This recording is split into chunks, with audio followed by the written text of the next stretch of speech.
Hi மக்களே, எல்லாரும் எப்படி இருக்கீங்க? நான் நல்லா இருக்கேன்.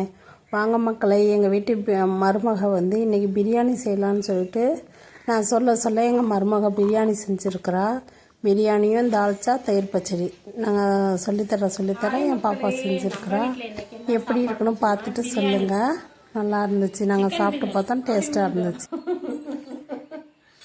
சிக்கன் பிரியாணி இருக்கும். இந்தோ சிக்கன் பிரியாணி, தால்ச்சா, தயிர் பச்சடி. இன்னைக்கு குக்கும்பர் போட்டு தயிர் பச்சடி செஞ்சுருக்கோம்.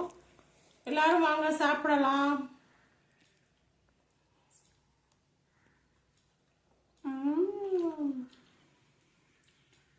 உண்மையிலே சூப்பரா இருக்கு. வாசத்திலேயே சொல்லிடுச்சுங்க பிள்ளைங்க, பிரியாணிக்கு வாசமாமா நல்லா இருக்கும், நல்லா இருந்துச்சுங்க. நல்லாவும் இருக்கு. நல்லா இருக்கலாமா? நல்லா இருக்குன்றத வந்து சொல்றதுக்கு அதுங்க வாய் திறக்க முடியல, அந்த அளவுக்கு டேஸ்ட் வாய் திறக்க முடியாத அளவுல இருக்கா என் பிள்ளைங்களுக்கு. அதனால வாய் திறக்காம சொல்றாங்க. சரி, வீடியோ எடுக்கிறது போதும், பசிக்குது, நல்லா சாப்பிடலாம். வீடியோலாம் நல்லா சாப்பிட முடியாது.